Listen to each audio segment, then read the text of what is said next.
This is the Ielts listening test.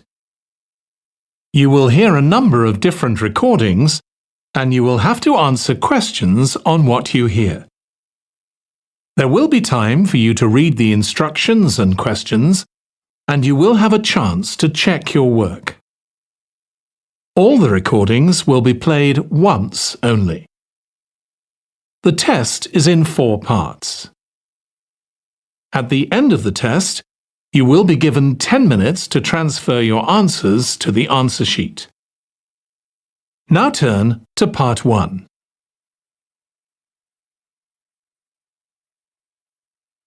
Part 1. You will hear a woman who works at an employment agency talking to a man about jobs he could apply for. First, you have some time to look at questions 1 to 5.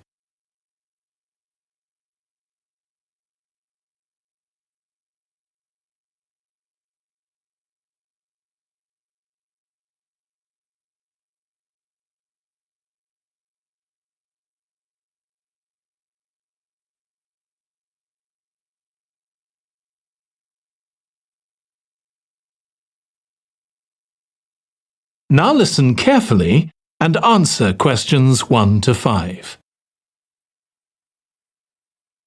Good morning. Thanks for coming in to see us here at the agency, Joe. I'm one of the agency representatives and my name's Sally Baker. Hi, Sally. I think we spoke on the phone, didn't we? That's right, we did. So thank you for sending in your CV. We've had quite a careful look at it, and I think we have 2 jobs that might be suitable for you. OK. The first one is in a company based in North London. They're looking for an administrative assistant. OK. What sort of company is it? They're called Home Solutions, and they design and make furniture. Oh, I don't know much about that, but it sounds interesting. Yes, well, as I said, they want someone in their office, and looking at your past experience, it does look as if you fit quite a few of the requirements. So on your CV it appears you've done some data entry? Yes. So that's one skill they want.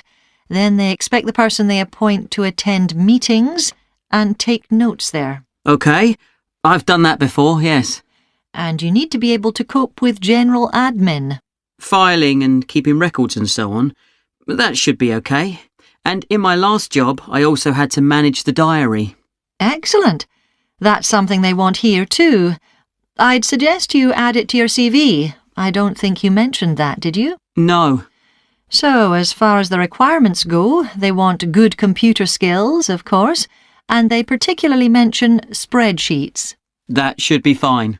And interpersonal skills, which would be something they'd check with your references. I think that should be OK, yes.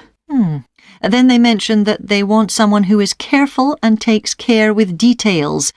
Just looking at your CV, I'd say you're probably all right there. I think so, yes. Do they want any special experience? I think they wanted some experience of teleconferencing. Oh, I've got 3 years' experience of that. Let's see. Yes, good. In fact, they're only asking for at least 1 year, so that's great. So is that something that might interest you? It is, yes. The only thing is, you said they were in North London, so it would be quite a long commute for me. OK. Before you hear the rest of the conversation, you have some time to look at questions 6 to 10.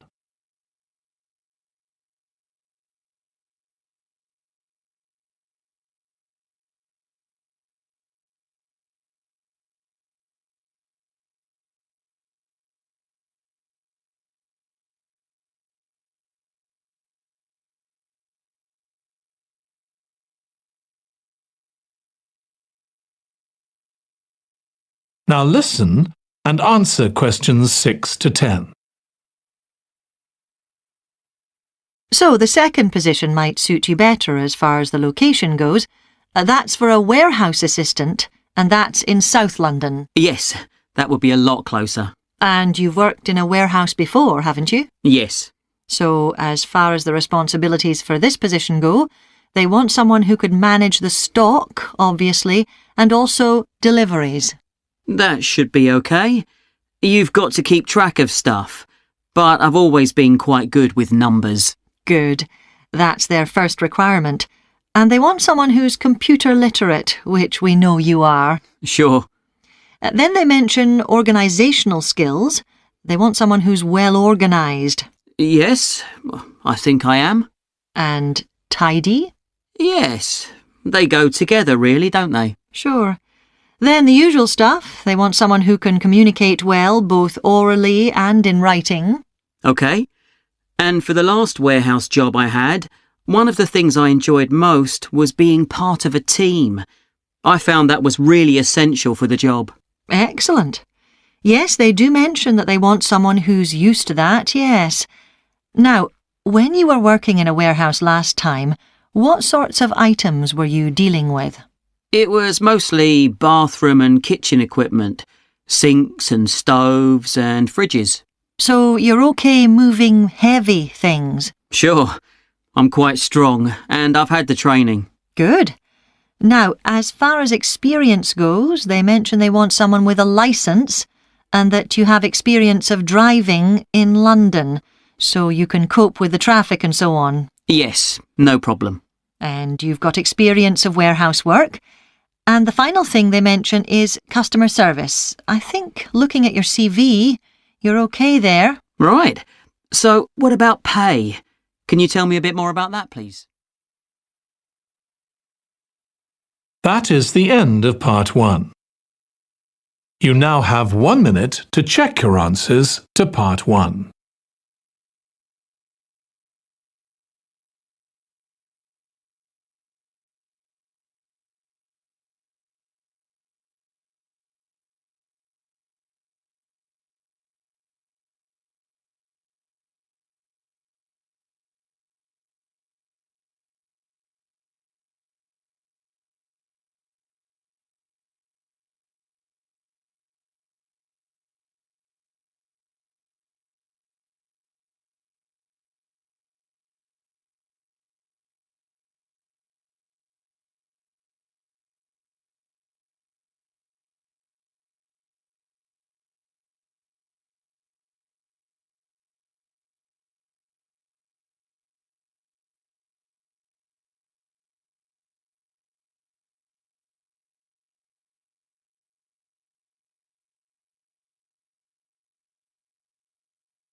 Part 2.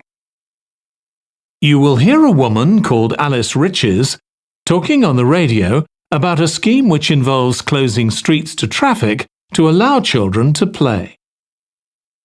First, you have some time to look at questions 11 to 16.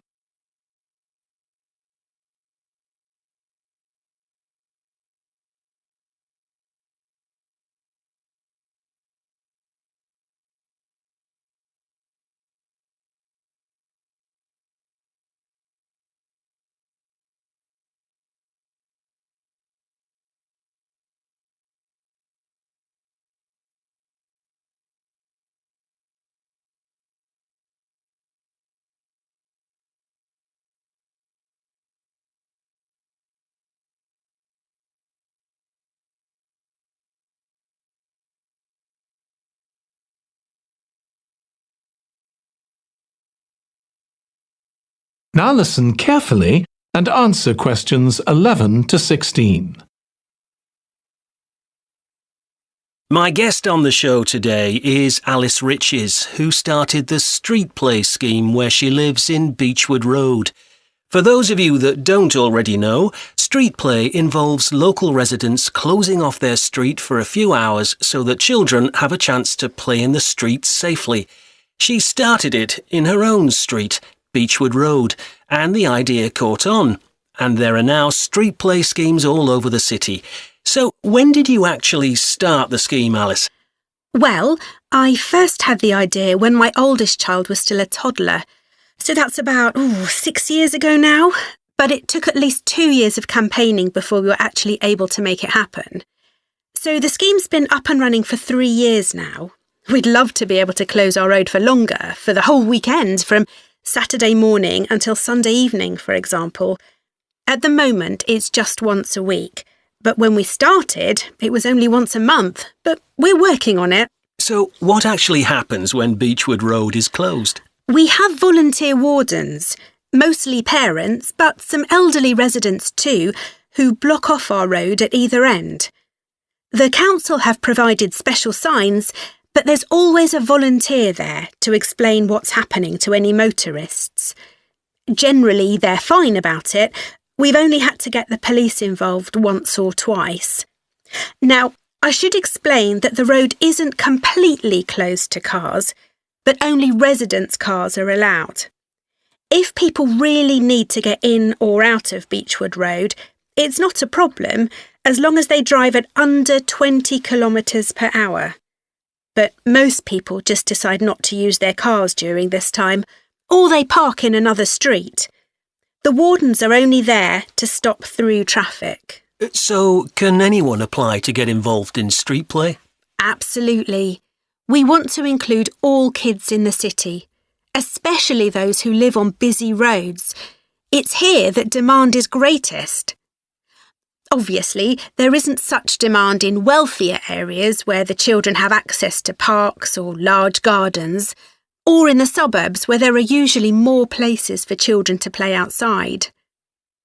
I'd recommend that anyone listening who likes the idea should just give it a go. We've been surprised by the positive reaction of residents all over the city, and that's not just parents.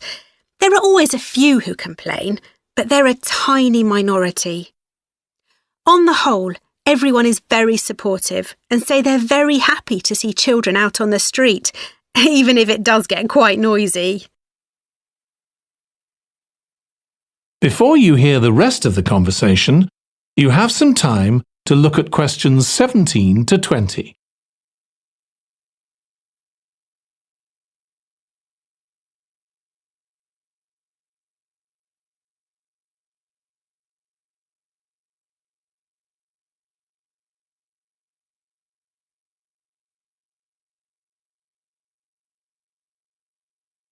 Now listen and answer questions 17 to 20. There have been so many benefits of street play for the kids. Parents really like the fact that the kids are getting fresh air instead of sitting staring at a computer screen, even if they're not doing anything particularly energetic. And of course, it's great that kids can play with their friends outside without being supervised by their parents. But for me, the biggest advantage is that kids develop confidence in themselves to be outside without their parents. The other really fantastic thing is that children get to know the adults in the street. It's like having a big extended family. It certainly does have a lot of benefits. I want to move on now and ask you about a related project in King Street. Right. Well, this was an experiment I was involved in, where local residents decided to try and reduce the traffic along King Street, which is the busiest main road in our area, by persuading people not to use their cars for one day. We thought about making people pay more for parking, but we decided that would be really unpopular. So instead, we just stopped people from parking on King Street, but left the other car parks open. It was surprising how much of a difference all this made. As we'd predicted, air quality was significantly better, but what I hadn't expected was how much quieter it would be, even with the buses still running. Of course, everyone said they felt safer, but we were actually amazed that sales in the shops went up considerably that day. We thought there'd be fewer people out shopping, not more. That's really interesting. So the fact that the street was... That is the end of part 2. You now have 30 seconds to check your answers to part 2.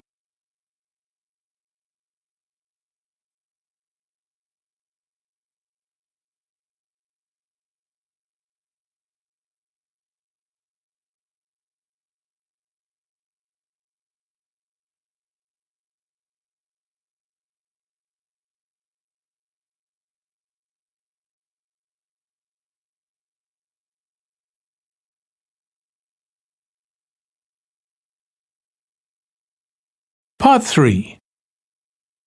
You will hear two students, called Hazel and Tom, talking about Hazel's Media Studies assignment. First, you have some time to look at questions 21 to 26.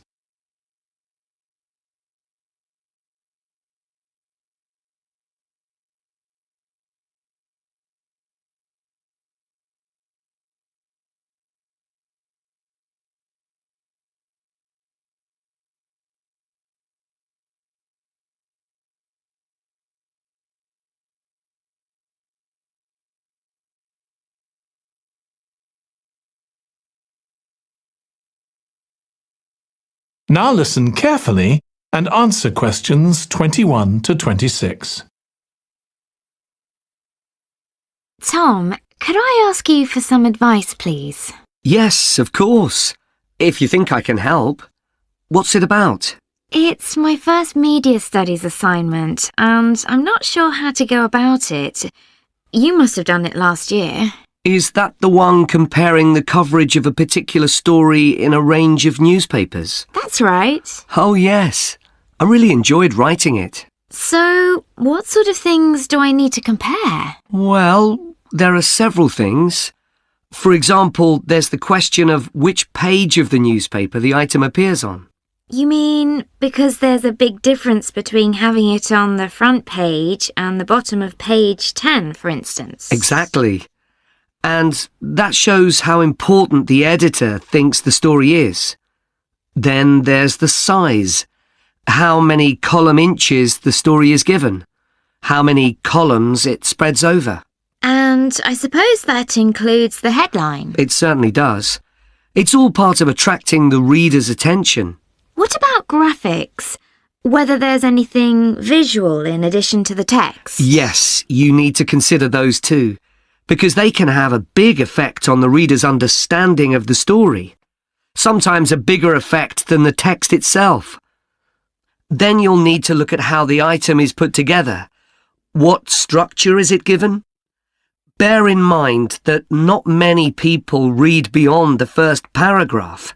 So what has the journalist put at the beginning? And if, say, there are conflicting opinions about something, does one appear near the end where people probably won't read it? And newspapers sometimes give wrong or misleading information, don't they? Either deliberately or by accident. Should I be looking at that too? Yes, if you can. Compare what's in different versions. And as far as possible, try and work out what's true and what isn't. And that relates to a very important point. What's the writer's purpose? Or at least the most important one, if they have several. It may seem to be to inform the public, but often it's that they want to create fear or controversy, or to make somebody look ridiculous. Gosh, I see what you mean. And I suppose the writer may make assumptions about the reader. That's right. About their knowledge of the subject, their attitudes, and their level of education, which means writing so that the readers understand without feeling patronised. All of that will make a difference to how the story is presented. Before you hear the rest of the discussion, you have some time to look at questions 27 to 30.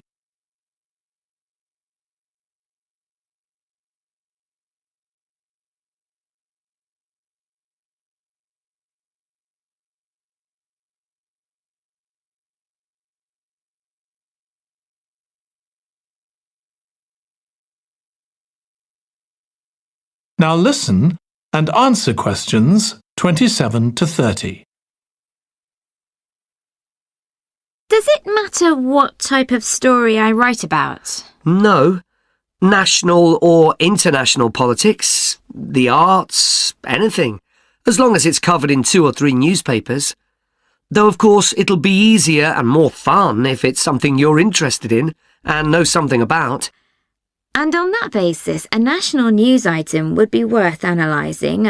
I'm quite keen on politics, so I'll try and find a suitable topic. What did you choose for your analysis, Tom? I was interested in how newspapers expressed their opinions explicitly.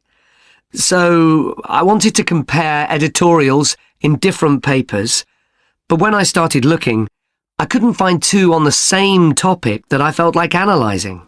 In that case, I won't even bother to look. So in the end, I chose a human interest story, a terribly emotional story about a young girl who was very ill, and lots of other people, mostly strangers, raised money so she could go abroad for treatment. Actually, I was surprised. Some papers just wrote about how wonderful everyone was, but others considered the broader picture, like why treatment wasn't available here. I usually find stories like that raise quite strong feelings in me. I'll avoid that. Perhaps I'll choose an arts topic, like different reviews of a film or something about funding for the arts. I'll think about that. Yes, that might be interesting. Okay, well, thanks a lot for your help, Tom. It's been really useful. You're welcome. Good luck with the assignment, Hazel. That is the end of part 3. You now have 30 seconds to check your answers to part 3.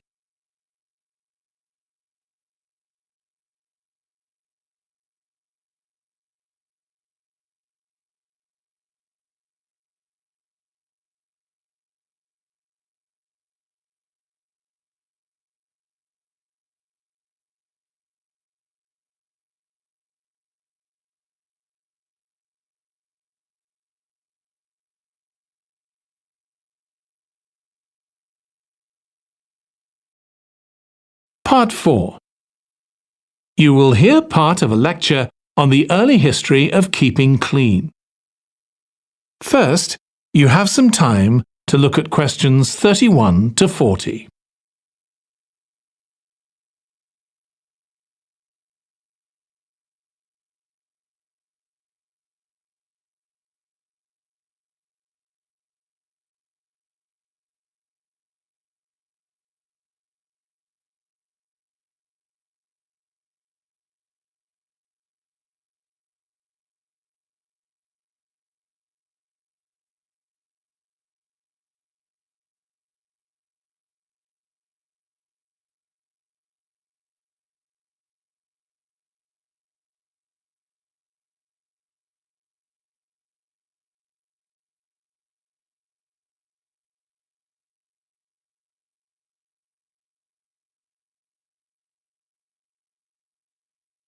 Now listen carefully and answer questions 31 to 40. Nowadays, we use different products for personal cleanliness, laundry, dishwashing and household cleaning, but this is very much a 20th century development. The origins of cleanliness date back to prehistoric times. Since water is essential for life, the earliest people lived near water and knew something about its cleansing properties, at least that it rinsed mud off their hands. During the excavation of ancient Babylon, evidence was found that soap making was known as early as 2800 BC. Archaeologists discovered cylinders made of clay, with inscriptions on them saying that fats were boiled with ashes.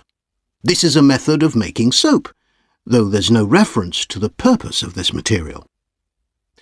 The early Greeks bathed for aesthetic reasons and apparently didn't use soap. Instead, they cleaned their bodies with blocks of sand, pumice and ashes, then anointed themselves with oil and scraped off the oil and dirt with a metal instrument known as a strigil. They also used oil mixed with ashes. Clothes were washed without soap in streams. The ancient Germans and Gauls are also credited with discovering how to make a substance called soap, made of melted animal fat and ashes. They used this mixture to tint their hair red. Soap got its name, according to an ancient Roman legend, from Mount Sapo, where animals were sacrificed, leaving deposits of animal fat. Rain washed these deposits, along with wood ashes, down into the clay soil along the River Tiber. Women found that this mixture greatly reduced the effort required to wash their clothes. As Roman civilization advanced, so did bathing. The first of the famous Roman baths, supplied with water from their aqueducts, was built around 312 BC. The baths were luxurious, and bathing became very popular. And by the 2nd century AD, the Greek physician Galen recommended soap for both medicinal and cleansing purposes.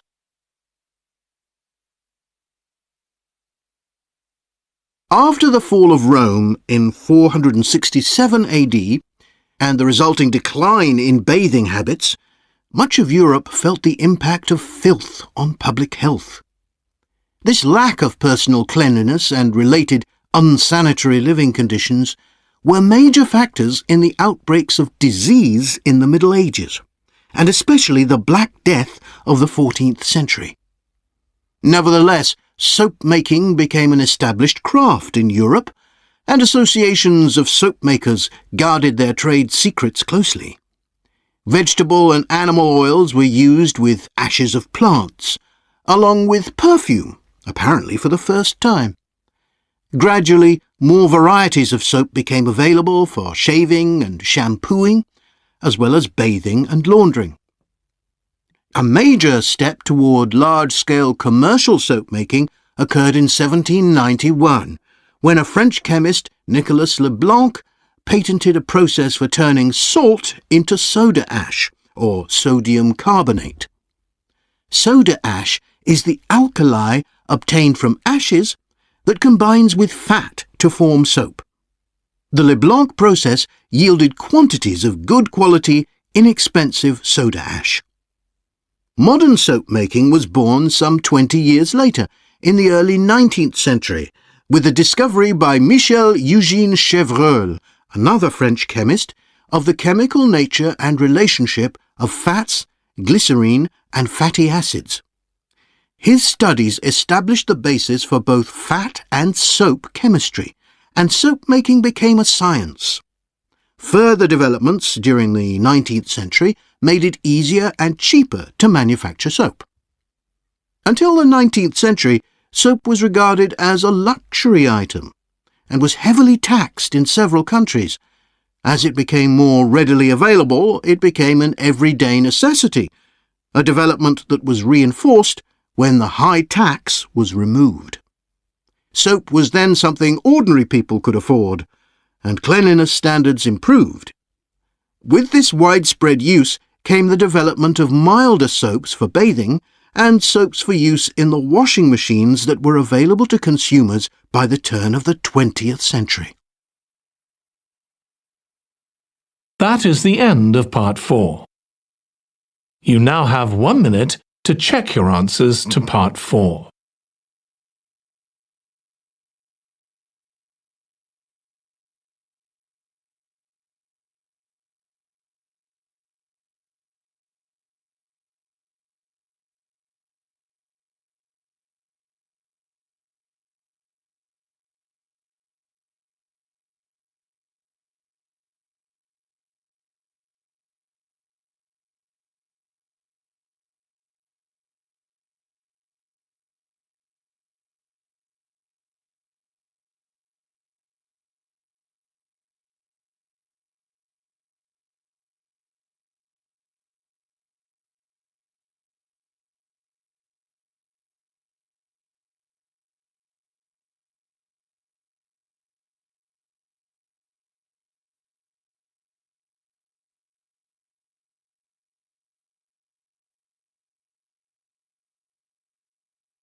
That is the end of the listening test.